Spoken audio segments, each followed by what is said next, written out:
Today we're going to talk about Senior Housing 101. And the goal is just to educate people on what that looks like. There are a lot of different options, a lot of different ways to do it, and it's really very individualized to you as best as we can. So with that, we'll start. So just a little introduction about me. Stuart Solomon. I was born and raised in Cincinnati. I went to Sycamore High School just down the road. I went to Ohio University, where I majored in health administration, and then after that went to Xavier and got my master's degree in health administration. So I've been in healthcare for over 10 years. I started actually as a scheduler for a in-home healthcare company, then started my administrator in training at the Seasons, became an administrator there, and then worked as an executive director of several assisted livings here in the area. And now I am the owner and operator of Senior Care Partners. So what is the right time to think about senior housing? First and foremost, safety. And there's two things that go with that. One is the cognitive decline side, wandering. I had a client of mine who about 6 months ago, we found her on Montgomery Road walking the street at 3 in the morning. Not good. So I talked with the daughter, we got her into the right care facility, and she's thriving. But with that, in the kind of the cognitive decline aspect of things, there's also the forgetting to eat, forgetting to drink, medication management. Those types of things are such a huge safety concern. And then from the physical safety, is your house 2 stories? Are you walking downstairs to go do your laundry? Those are all items that really can be big-time hazards for you and your loved ones as they're navigating their own home. The mental health and the social isolation. I read a stat yesterday that said you have a 30% higher rate of death in seniors who are socially isolated. So being around other people, engaging with other people, even if you're not a big bingo player, that's okay.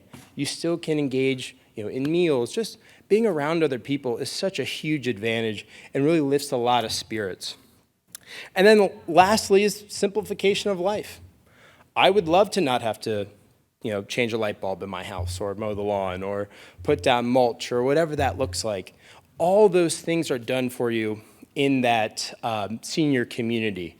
So there is a lot of great advantages to senior housing. So as we go through, I want to interweave a little story just to give you some perspective. And this might be you or someone you know. But we're going to delve through to make sure that you get a better understanding of the process. And the process is never fun or easy. But hopefully, like I said today, we can learn a little bit when someone's in that situation to help navigate. So let's meet George. He's a 83, very social male living alone in his home in Cincinnati. He's in a 2-story house with his bedroom on the 2nd floor, washer and dryer in the basement. He no longer drives and relies on friends to pick him up. Recently, his friends have been around less and less, and they're less available. I'm sure that's similar for a lot of people here. George has a daughter who helps him with some smaller items. While working, so George's daughter works and cares for him at the same time. So she sets up his medication reminders, helps with groceries, takes him to appointments. George has a history of falls due to blood pressure issues.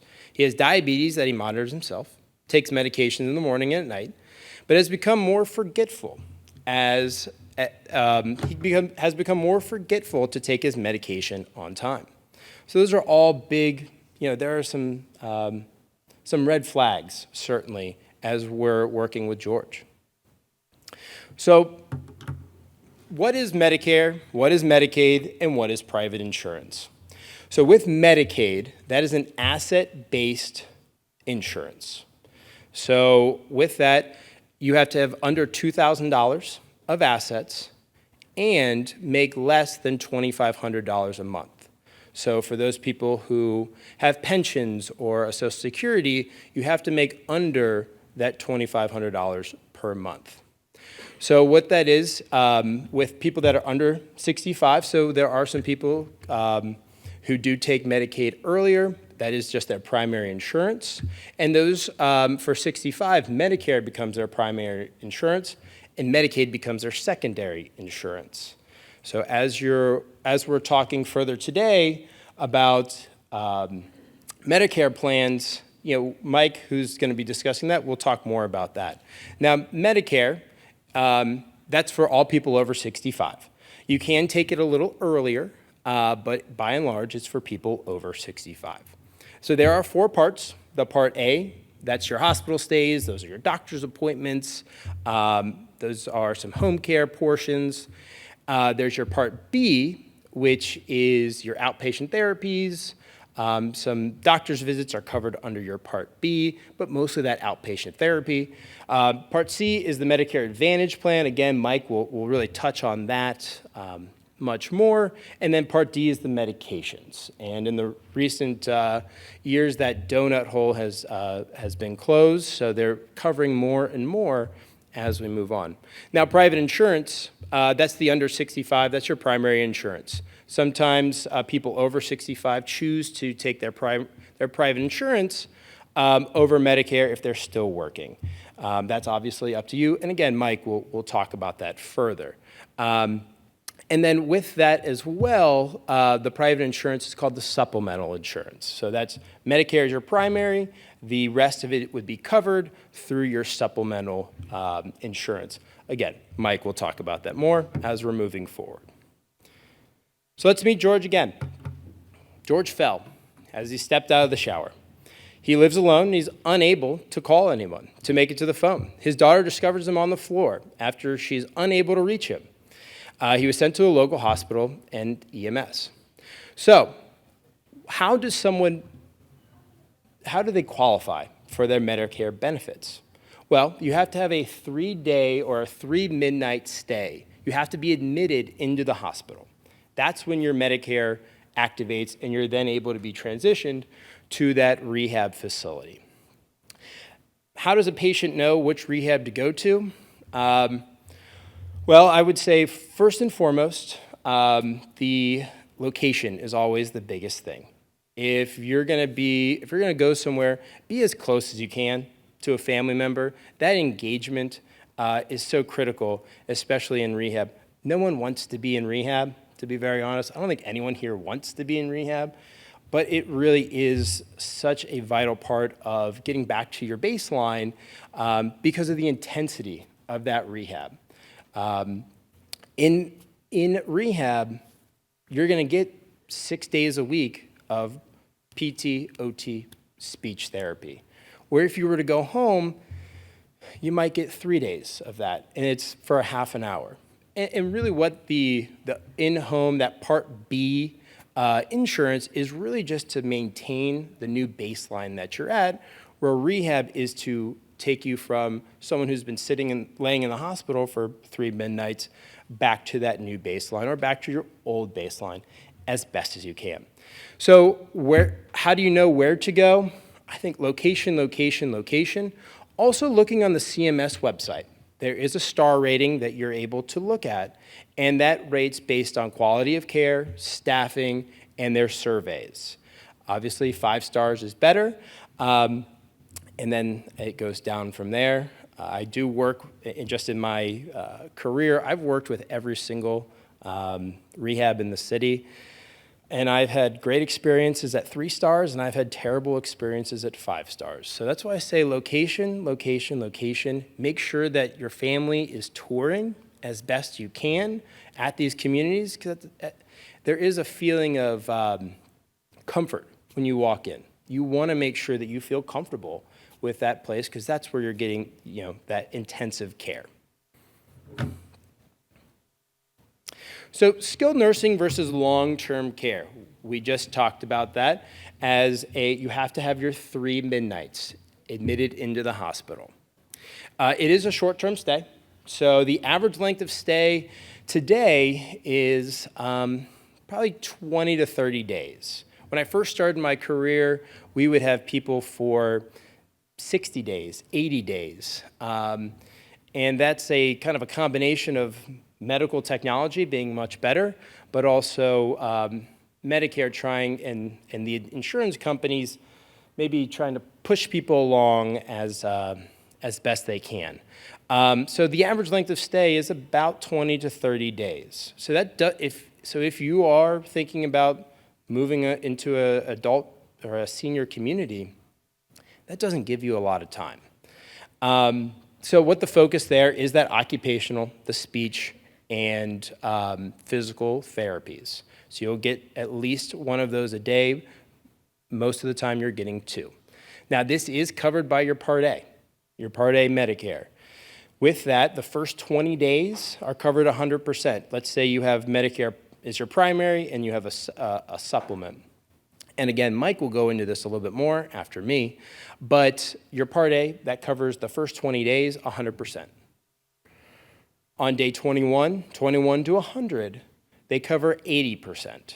That supplement then covers that additional 20%, and it matters the type of insurance you have as to if there's a copay, if they cover 100%, do they cover day 21 through 50, and then day 51 to 100, there's a copay. So my suggestion, if anyone is to go into rehab, is to talk to their sales and marketing, talk to their business office, just so you have a better understanding of what potential bills you'll have once you leave. So long-term care is in the same traditional nursing home setting, but this is your primary place of residence. And this would be usually, like I said, in that traditional nursing home. And why people need that long-term care, 2 reasons. One, their medical needs are more complex than an assisted living can handle. Usually that's feeding tubes, IV antibiotics or IV medications. Those are the 2 big ones, catheter care. Or in long-term care, they have to take Medicaid. If you take Medicare, you have to take Medicare or Medicaid. So with that, if those people make under that dollar threshold, Medicaid might be that option for you in a long-term care setting. I often tell people that if they are under that dollar amount and they are looking for some senior housing, oftentimes it is better just to stay where you are. That allows some continuity of care, but also that allows the community to work with Medicaid to flip over your payer source from Medicare to Medicaid, a much more simple and easy transition. George again. So George has had successful hip surgery. He goes to skilled nursing and is doing well. Like I said before, rehab consists of seeing one of 3 therapies at least 6 to 7 times per week, 6 to 7 days in the week. His daughter has noticed that he has become more forgetful after his surgery. Very common, especially once someone's been under anesthesia. He's getting up out of bed without pressing his alert button, and additionally, he's using her mother's name when talking to her. Again, there is a lot of times when someone goes through a hip surgery or any types of surgery as a senior, and going under anesthesia does cause some additional decline in some cognitive functioning. So, what are his options at discharge? Well, it all matters on what he wants to do, but the options would be go home with some in-home care, and then go potentially to an assisted living memory care, really based on his needs and his wants. My personal suggestion for anyone who is leaving rehab and going home, please bring in-home care we don't want you to go back to the hospital. We don't want you to go back to rehab. So having someone there in the beginning, maybe the first week, the first 3 days, allows you to have that helpful hand as you're getting used to and building back up your strength as best as possible. So how does he maintain the progress that he has made? That's where we go back to that Part B therapy, that 2 to 3 times a week, where they will come to his permanent setting and work with him to make sure that he is maintaining that level of functionality. So home health care versus private duty home care. As we said, Part B covers what's called home care. That's that continuation of therapy services, usually 2, 3, 4 times a week, much shorter, less intensive in your own home. This is covered by your Part B, and there's often some copays that need to be paid. I mean, usually in the $50, $75 per visit. And then also home care does provide some additional nursing services. So a good example of that would be wound care. So if you developed a wound while you were at the hospital or in rehab, you went home, they would provide that wound care in your own home, maybe every day with a wrap, whatever the care may be. So private duty home care, that is a private pay person coming to your home. They help with ADLs. So ADLs are activities of daily living. That includes help with eating, dressing, transfer services, really anything that affects your day-to-day life. And sometimes we take for granted. They're able to help with all that, as well as light housekeeping, grocery shopping, transportation to wherever you need to go. And that schedule is determined by the client. A lot of times those places do need a 20-hour minimum, 4 hours per session. One of my really good referral sources actually with us today, right at home. They do a really, really nice job. So with that, the private pay, the average cost is about $24. I would say that in the last maybe few months that may have even gone up. The better community or the better companies usually do have some underlying nursing care. They may have a nurse on staff. And why that I think is better is because as your needs change, they can be there to care plan much better, much more effectively. So it may range even up to the $30 to $35 an hour range. So what is independent living? Independent living essentially is like going back to college. It's a dorm. It's an apartment living style. They may have activities. They have some great amenities, and it's usually full service dining, great common areas, fitness space, incredible transportation to all sorts of activities. I know there are some communities that go to trips to Florida or Europe. And it's really, but the activities are geared towards our seniors. And with that, the staffing of an independent living is really no care staff. They may have somebody there 24 hours as a front desk person, but there is no care provided. So if you were to need any care and stay in that independent living, you need to bring in your own care.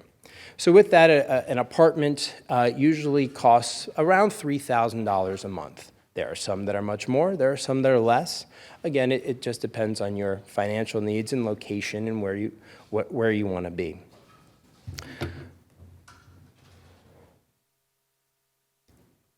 There we go. Assisted living. So assisted living is it really has evolved in the last 15 to 20 years. I remember when I worked at the Seasons, for example, their assisted living when it first started was a very dark hallway in the basement. Well, that has definitely changed. They're now beautiful communities, and they're very much like independent living communities in terms of the amenities. What is different is that ADL care, is that 24-hour-a-day nurse and aides that are on staff to meet your needs. What they can do is all based on schedule. Can your needs be met on a schedule? Every 2 hours would be the best that they could do. And again, we're talking what their care providers provide is that ADL support. Do you need help in the morning, getting out of bed, getting dressed? Do you have TED hose that need to be put on? Do you just need a little bit of extra support in the morning, in the afternoon? Someone helping in the shower. Those types of items are really more that assisted living style. Now, how the payments work is there's always a rent and there's always a level of care. With the rent, you get housekeeping, 3 meals a day, any of the activities, transportation services, that's all built into the rent. What the care costs are that ADL support. Are we coming in 3 times a day to help with whatever you need? Are you taking medication 5 times a day? I know with Parkinson's and some of the medications that need to be taken, they need to be taken on time every few hours. So as you need more, that care cost moves up. So like I said, the average care cost for the apartment style is about $4,500. The average level of care is about $1,000. And so in total, about $5,500 to $6,000 a month for that. Memory care. Memory care is usually a specific area within an assisted living. These are locked areas to prevent residents from, or to keep them safe as best as possible. We often, as we touched on as to why a assisted living or senior housing would be appropriate, is that wandering issue. We want to make sure that everyone is safe. But what I think I can liken a memory care to is a cruise ship. Very small apartments, because the goal is to get out and engage. A lot of times there's a big open area where the activities, the meals, everything just kind of happens to you. So what I say to people is, can mom or dad, can they say, hey, it's 10:30, I need to get to bingo. If they can't do that, that's that support that a memory care would provide to allow them to be engaged and limit that social isolation, even within assisted living. As I worked in many of them, we'd always notice that there'd be 3 or 4 people kind of sitting in the front of the community. And why they sit there is because they come down to breakfast, but they can't navigate themselves back to their room or to an activity. So they sit in the front lobby and just watch people go by. That's a really good indication that there's some engagement that they're lacking. And that's what a memory care would provide and support them, is that as they sit, the activities, the engagement, everything that's specialized to someone with cognitive decline comes to them. And it's a really good way for people to get that engagement. So there are no staff requirements in memory care, but usually it's about 1 aide to 8 residents. That's the industry standard. Whereas in assisted living, it's about 1 to 30. And that's just because the needs vary in assisted living, where in memory care, the needs are much higher. The costs for this is usually an all-inclusive rate. And why they do that is because someone can need their level of care is here today, tomorrow it's up here, the next day it's there. It's so hard to be able to calculate what their needs are on a day-to-day basis that a lot of times it's just all-inclusive.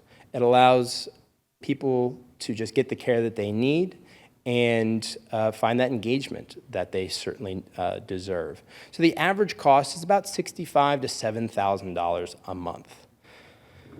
So if any financial planners out there, tell your clients to save your money. That's my advice to people. So George has hit his plateau in therapy. So what does plateauing mean? So plateauing, and I'll use the example of steps per day. So George is walking 50 steps on Monday, 45 on Tuesday, 51 on Wednesday, and then 47 on Thursday? I think so, Thursday. And so he's about 50. We're not seeing, hey, on one day he's walking 20, the next day 30, the next day 40, 50, so on and so forth. So that's that plateau. They're not making any gains in their abilities. So during the discharge meeting, the social worker strongly suggests that George go to an assisted living after discharge, and then gives his daughter a list of assisted livings to look at. So she must visit these communities to find the right place for Dad. On average, people look at 5 to 7 communities when they're searching. Each visit is about an hour. I've been on tours where it's taken 3 hours, and I've been on tours that have taken about 20 minutes. So it is about an hour. So what should someone look for in a senior community? It's about 3 things. And I use this when I talk to my clients every day. Location, finances, and care. Those are the big 3. And then with that, we may have to sacrifice location to meet the other 2, care and finances. That's the big thing. So what I do in my role is I help people navigate that to then say, okay, we've met these 3 criteria. How does it feel when you're walking into the community? It's about a feeling. And then what does someone need to move into that senior community? We'll touch on that here in 1 second. So what to look for? Know your must-haves. Know the budget. Budget is big. That jumps into what's called the Medicaid waiver. So there's private pay. All assisted livings are private pay. But there are some communities that after a certain amount of private pay will take what's called the Medicaid waiver. And what that does is allow someone to stay in an assisted living facility and receive that Medicaid payment. The community receives that Medicaid payment, allowing them to stay where they are. Now, let's say there's 100 communities. About 25 of those, so a fourth of them will take the Medicaid waiver. So it's really important to really know your finances. Cleanliness of the building. There's a difference between being new and being clean. I have walked into several communities that are brand new, but I still see dust everywhere, or trays that are still in the hallway. So there's a difference between being clean and being well kept and being new. Always do a lunch tour. That way you can see people. That's the best way to see people. That's the best way to see any engagement between the staff and the residents and the residents, and the staff and the staff. Make sure that you're looking for what they look like. Is there food from breakfast still on the residents? Are the aides looking disheveled? Do they have proper uniforms?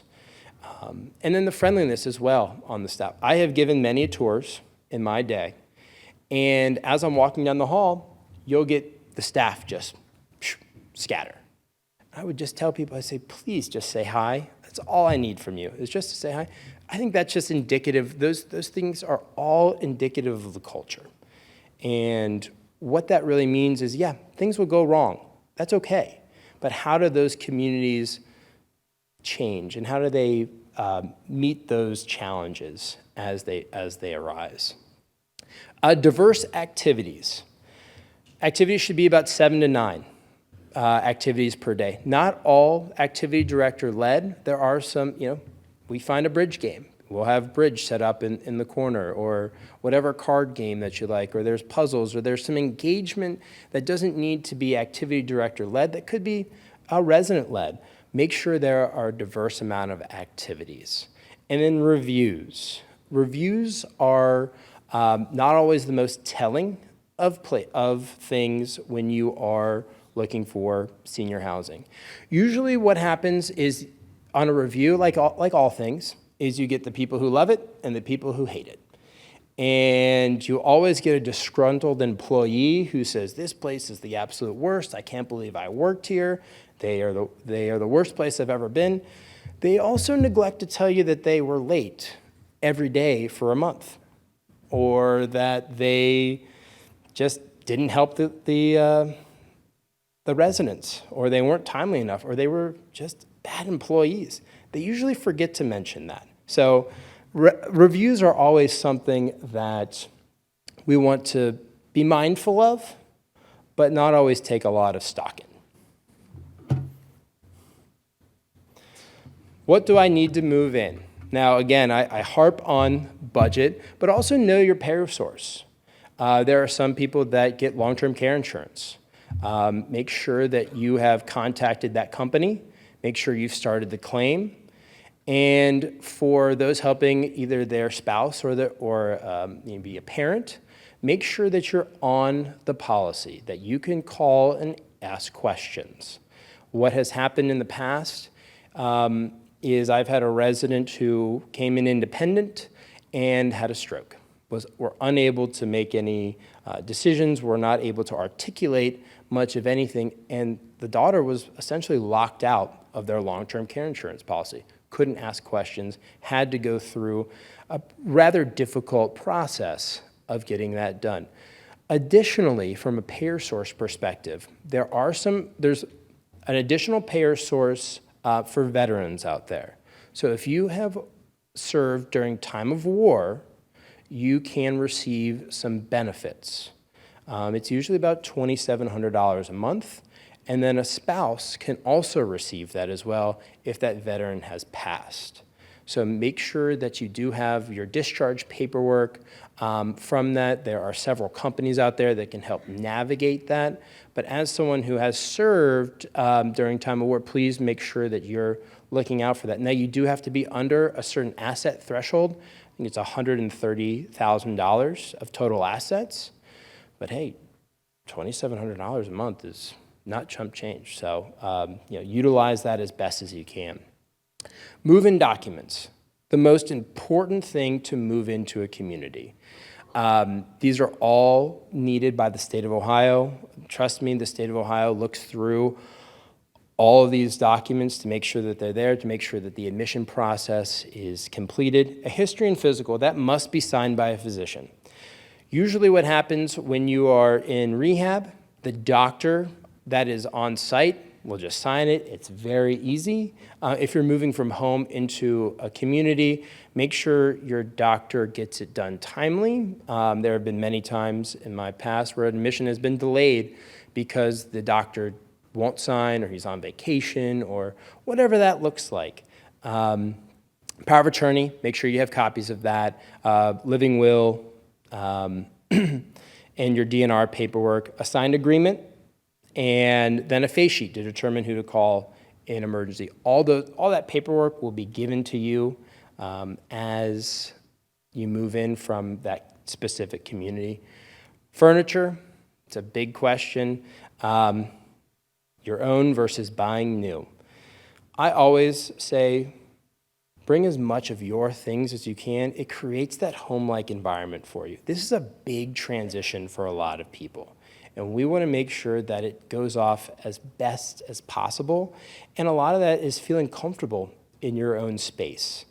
So if you are going to bring as much stuff, please bring as much stuff as you can. Now, a lot of places can't fit that king bed that you've had for however many years with the humongous bed and you got the pillow, the whole thing.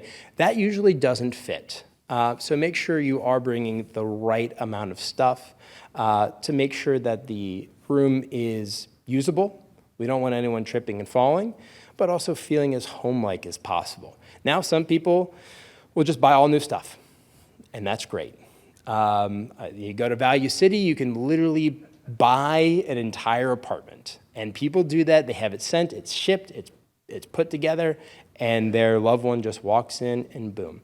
Now, if someone was to do that, my suggestion is to, bring some pictures, bring some artwork, bring a duvet cover that, reminds someone of home, that, you just have that little touch of home as much as possible.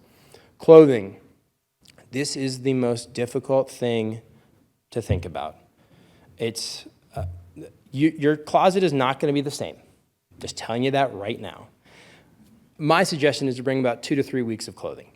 I say that to everybody, and no one ever listens to me. So, you might bring that 2 to 3 weeks of clothing. You might bring 2 to 3 weeks of kind of spring, summer stuff, fall, winter stuff, and then be able to intermix as you move through the seasons. Please don't bring too much, especially anyone who has cognitive decline. When you open your closet and you just see all that stuff, can be extremely overwhelming for residents. So in most cases, less is more. And then the right expectations. Making sure you understand that in any type of senior housing, it's people helping people. It will never be perfect. But, and we jump back to that culture, making sure that that culture feels comfortable, that the connection is there, because the best communities, problems happen, they're able to solve them and move forward. That's the right expectation.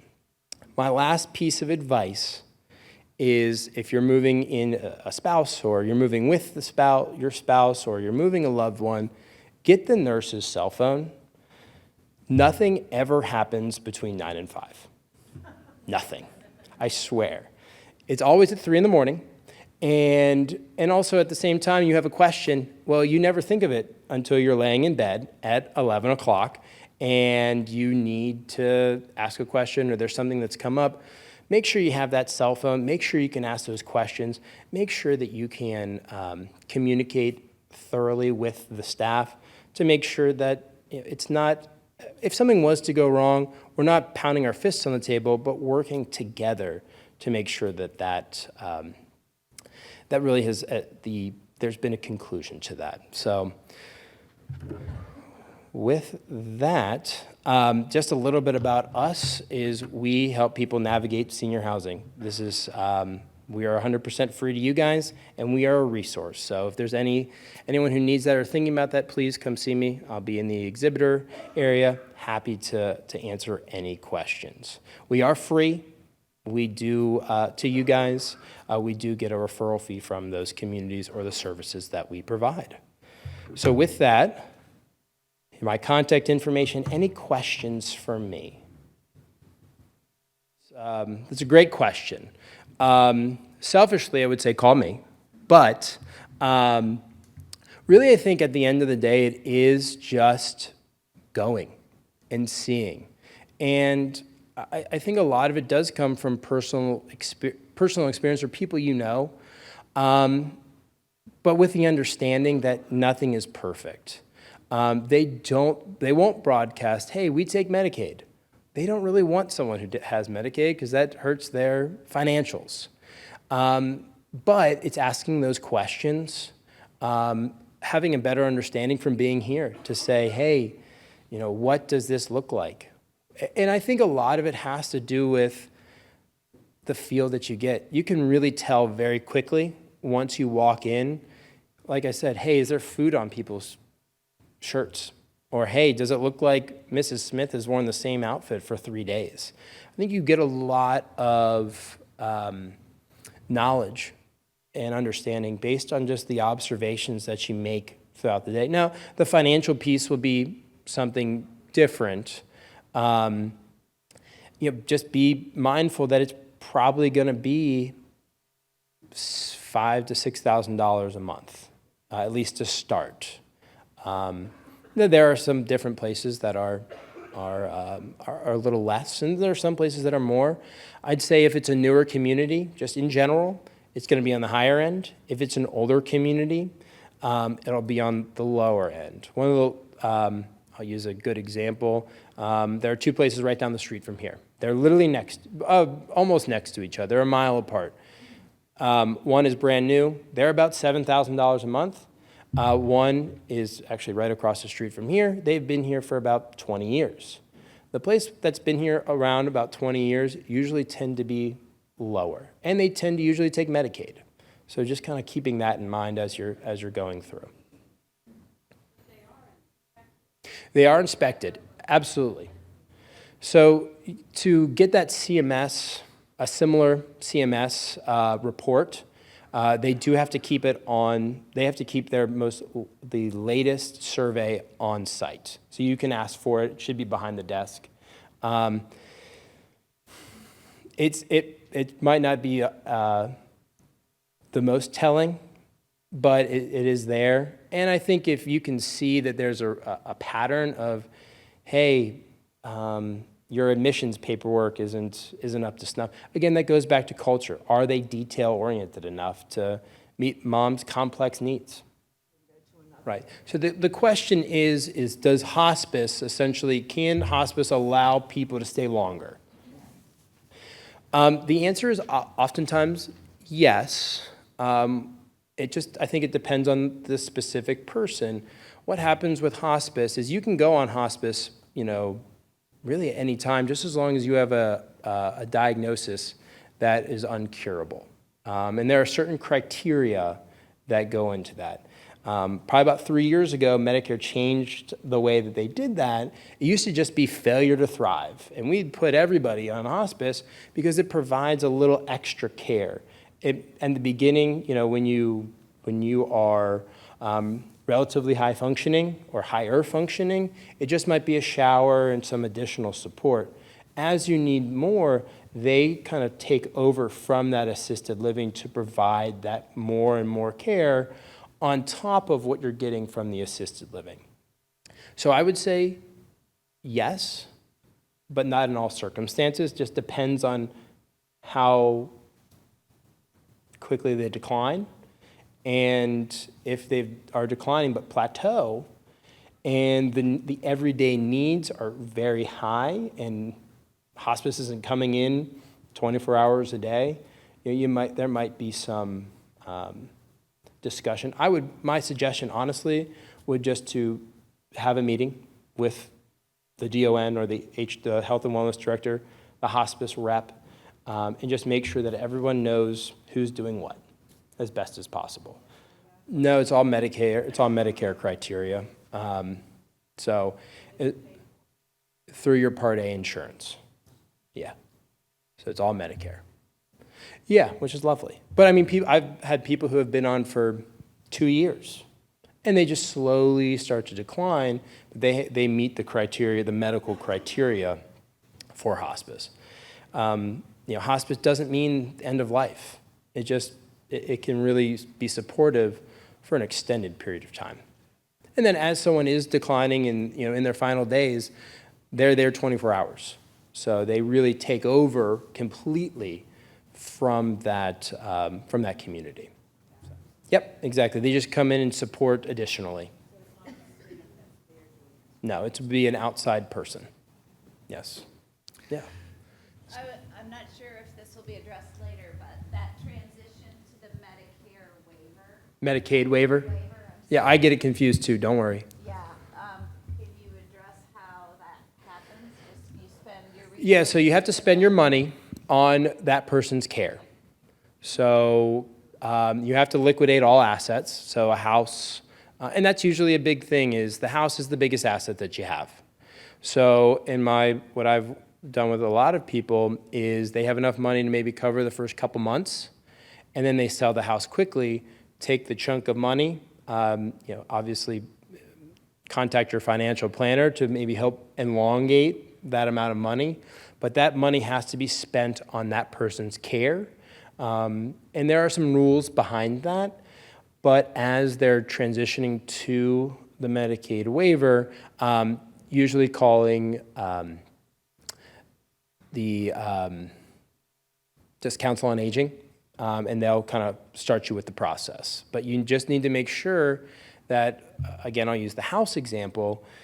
The house is $200,000, making sure that you're very, very detailed with, okay, this $200,000 is for mom, and making sure that you're documenting where the money is going to show, here are the receipts, here are the invoices for the assisted living, and then once you have a certain amount of money, once you've hit that threshold, then transitioning over to that. And it's usually pretty simple with the council on aging's help. If you have an attorney that is an elder care attorney, and I know we have one later today, that may be able to address that a little more in detail, I would suggest using that attorney just to make sure you're crossing your T's and dotting your I's. Good? All right. Thank you, everybody. If anyone has any questions, please come visit. Happy to answer. Thank you. As is our tradition, in between speakers, we get up and move, because moving is important. And to lead us in exercise for the next 15 minutes or so is Sarah Palmer from Forever Fitness. I know many of you know her and work with her. I'm going to see if we can move this podium straight back a little bit, and we'll get set to go.